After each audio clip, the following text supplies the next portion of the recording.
Existe um silêncio que grita mais alto que qualquer exército.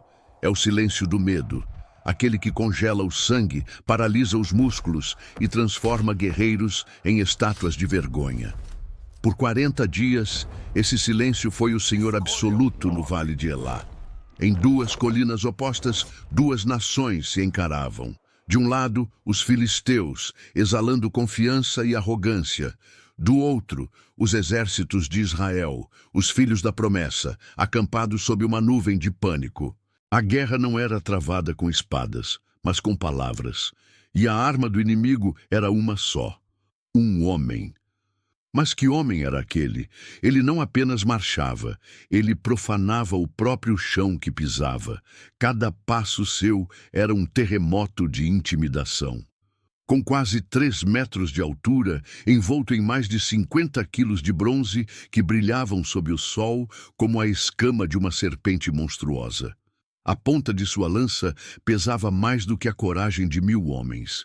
Seu nome era Golias, de Gate, e sua força não estava apenas em seus músculos, mas na blasfêmia que gotejava de seus lábios.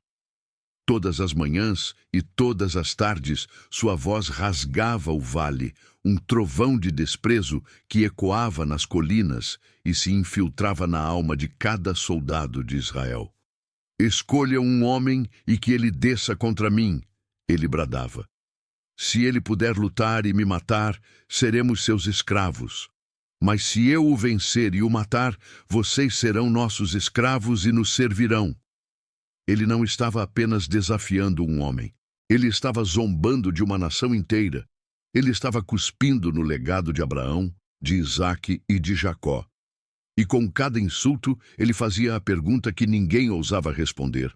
Hoje eu afronto os exércitos de Israel. Dai-me um homem para que ambos lutemos. E a resposta de Israel era o silêncio. Um silêncio covarde. O rei Saul, o homem mais alto da nação, escondia-se em sua tenda. Os generais, os veteranos de guerra, desviavam o olhar. Ninguém se movia. A nação que viu o Mar Vermelho se abrir, que foi alimentada por pão do céu, agora tremia diante da arrogância de um único homem. Onde estavam os valentes? Onde estava a fé que derrubou muralhas? Estava enterrada sob o peso do medo, aguardando um som que pudesse quebrar o feitiço. Um som que não seria o de uma espada, mas o de um coração que batia em um ritmo diferente. O coração de um pastor. Mas a providência divina não se move pelo tempo dos homens, nem se anuncia com o som de trombetas. Às vezes, a resposta para um grito de blasfêmia chega na forma de um sussurro de obediência. Longe dali, nos campos de Belém, um pai chama seu filho mais novo, não para a guerra, mas para uma tarefa doméstica. Um menino, quase um estranho para seus irmãos mais velhos, cujo rosto era mais familiar ao sol e às ovelhas do que ao aço e ao sangue. Seu nome era Davi. Ele chega ao acampamento não como um salvador, mas como um entregador, trazendo pães, queijos e o amor de um pai. Ele entra na periferia daquele mar de medo no exato momento em que a nação prendia a respiração. E enquanto conversava com seus irmãos, a terra tremeu novamente. A figura monstruosa de Golias emergiu mais uma vez de seu lado do vale, e a mesma afronta, a mesma voz carregada de desprezo ecoou pelo ar. Os soldados de Israel, como haviam feito por 40 dias, recuaram. O medo era uma reação treinada, um instinto, mas algo diferente aconteceu nos ouvidos daquele pastor. Onde os guerreiros ouviram uma ameaça à sua vida, Davi ouviu uma afronta à honra de seu Deus. O sangue ferveu em suas veias, não por medo, mas por uma indignação santa, uma fúria pura que nenhum soldado ali parecia sentir. Ele se virou para os homens ao seu redor. E sua voz, jovem mas firme, cortou a paralisia do acampamento. Quem é, pois, este incircunciso filisteu para afrontar os exércitos do Deus vivo? A pergunta pairou no ar, um ato de coragem em si mesma. Ele não perguntou sobre a altura do gigante ou o peso de sua lança. Ele questionou sua identidade, sua autoridade para desafiar o Deus eterno. E essa pergunta, cheia de fé, foi como uma luz em um lugar escuro e atraiu a ira daqueles que se acostumaram com a escuridão. Eliabe, seu irmão mais velho, cujo coração estava azedo pela inveja e pelo medo, ouviu-o. E com o desprezo que os homens medrosos reservam para os corajosos, ele atacou. Por que você desceu aqui? Com quem deixou aquelas poucas ovelhas no deserto? Conheço a sua presunção e a maldade do seu coração. Você desceu apenas para ver a batalha. Era o primeiro teste de Davi, não a lança do gigante, mas a zombaria de seu próprio irmão. A tentativa de diminuí-lo, de mandá-lo de volta ao seu lugar de menino. Mas a resposta de Davi revelou que ele já não era um menino. Ele não se defendeu, não discutiu sua honra. Ele manteve o foco naquilo que importava. Que fiz eu agora? Porventura, não há uma causa? Ele se desviou de Eliabe, deixando a acusação morrer no ar, e continuou a perguntar aos outros soldados. Sua pergunta não era de curiosidade, mas de propósito. Sua indignação não era passageira, mas uma chama que começava a crescer. As palavras daquele jovem pastor começaram a se espalhar pelo acampamento, uma onda de choque de fé pura, e logo chegariam aos ouvidos de um rei desesperado. Palavras de fé têm asas. Em um acampamento faminto por esperança, as perguntas de Davi não demoraram a voar. Elas passaram de soldado em soldado, de capitão em capitão, até que finalmente atravessaram os tecidos da tenda real e caíram aos pés do homem que mais deveria demonstrar coragem, o rei Saul. E o rei, desesperado por qualquer fagulha de luz, em meio a 40 dias de escuridão, mandou chamar o rapaz. A cena era a imagem perfeita do dilema de Israel. De um lado, Saul, o rei escolhido por sua estatura, um homem de ombros largos e coroa na cabeça, mas cujo espírito estava encolhido pelo medo. Do outro, Davi, um jovem cujos ombros carregavam apenas o cheiro dos campos, mas cujo espírito se erguia com a altura de uma montanha. O poder do mundo encarava a fé em Deus, e o poder do mundo piscava primeiro. Com a voz cansada de um líder derrotado, Saul olhou para o jovem pastor e disse o que a lógica e a experiência ditavam. Você não poderá ir contra esse filisteu para lutar com ele. Você ainda é um moço e ele é um homem de guerra desde a sua mocidade.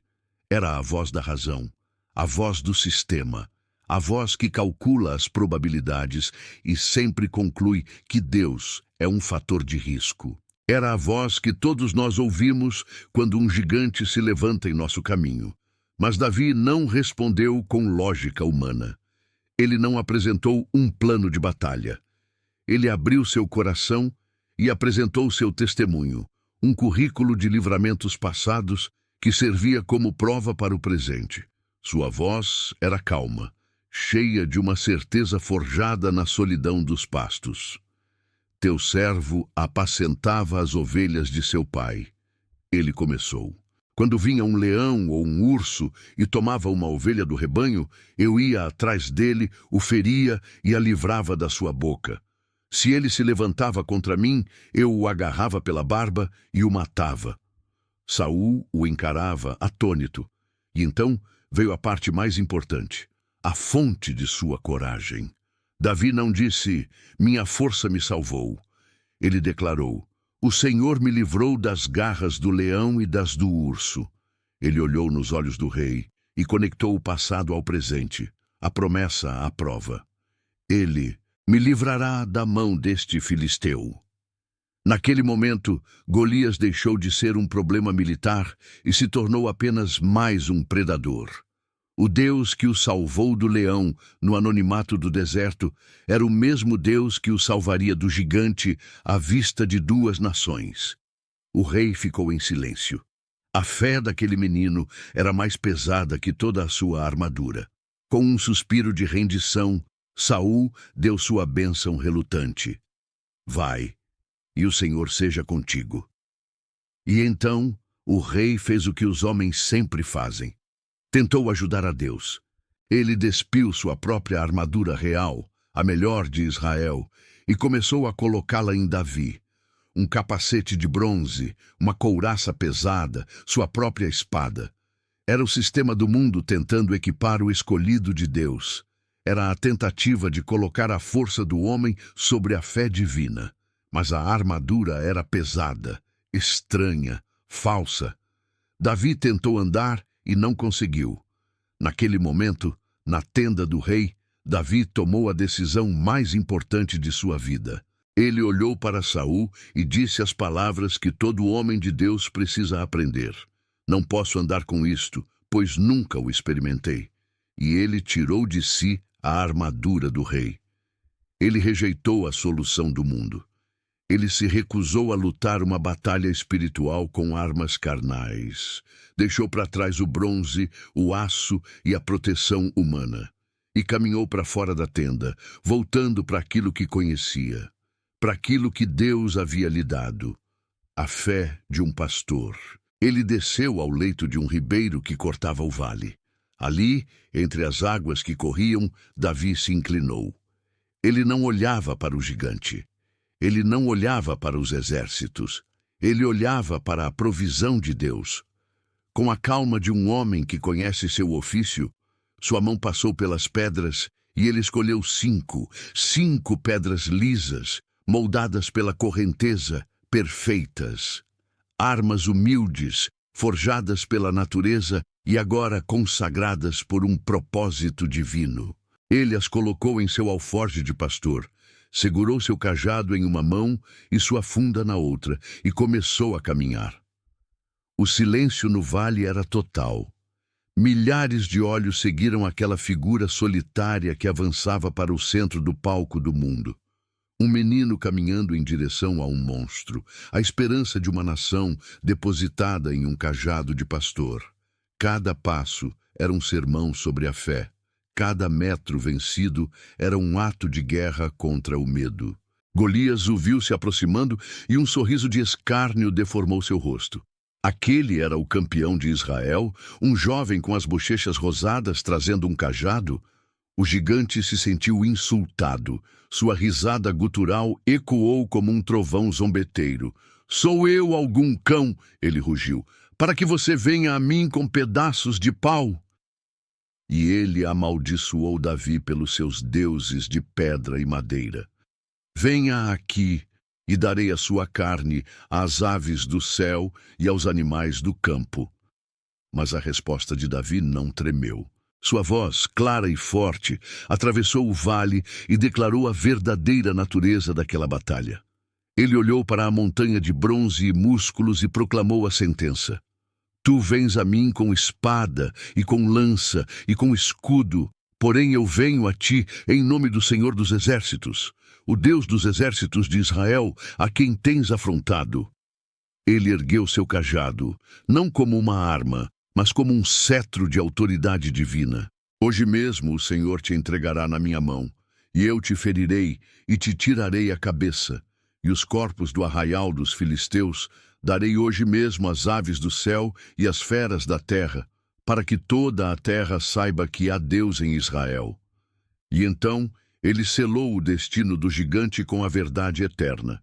E saberá toda esta congregação que o Senhor salva, não com espada nem com lança, porque do Senhor é a guerra, e ele vos entregará na nossa mão. Dito isso, as palavras terminaram. A ação começou. O filisteu se moveu, seu passo pesado fazendo a terra tremer. Mas Davi não recuou. Ele correu em direção ao seu inimigo, em direção ao perigo. Em um movimento fluido, sua mão pegou uma pedra do alforge.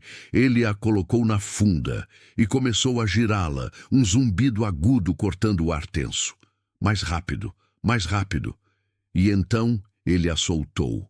A pedra voou, invisível e certeira. Não era apenas uma pedra, era um míssil guiado pela mão de Deus. Ela não atingiu o elmo, nem a couraça. Ela encontrou o único ponto vulnerável, a testa, o centro da arrogância, e a pedra se encravou em seu crânio. Por um instante o gigante parou. Seus olhos se reviraram em confusão. A blasfêmia morreu em sua garganta. E então, como uma torre atingida por um raio, ele desabou. A montanha de carne e bronze caiu com um estrondo ensurdecedor, com o rosto afundado na terra que ele havia profanado. Por um segundo, o universo ficou em suspensão. O silêncio que se seguiu à queda foi mais profundo do que o silêncio do medo.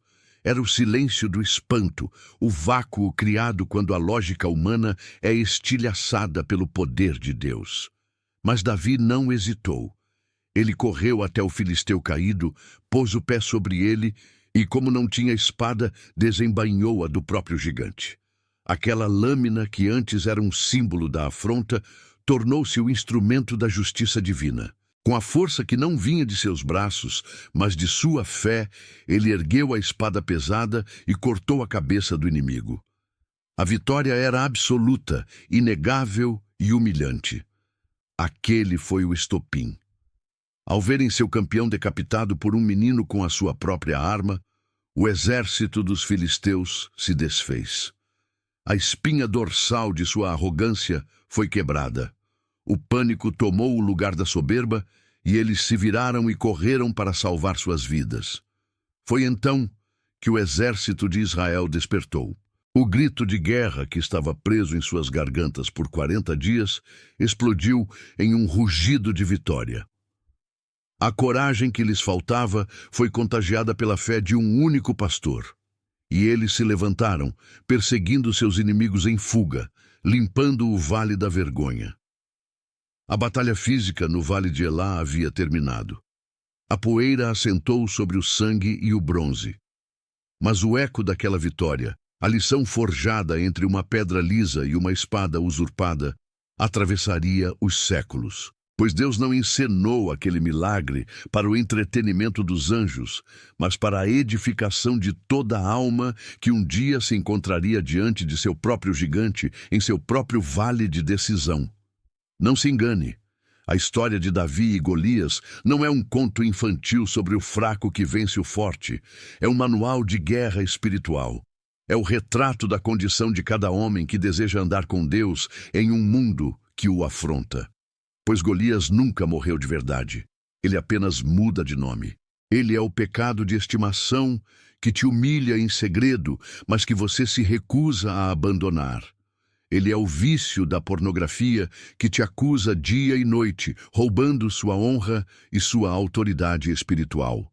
Ele é o orgulho que sussurra em seu ouvido que você é autossuficiente, que não precisa de oração, que não precisa da igreja, que não precisa de um salvador.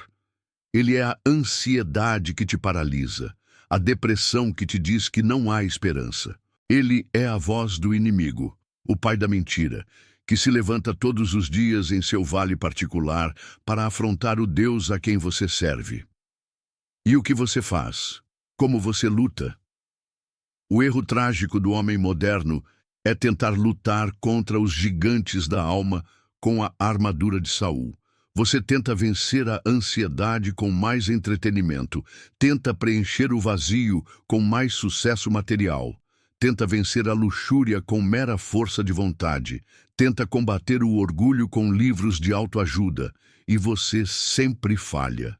Você tenta andar com a armadura do mundo e mal consegue se mover, porque batalhas espirituais não se vencem com armas carnais. Rejeite a armadura de Saul.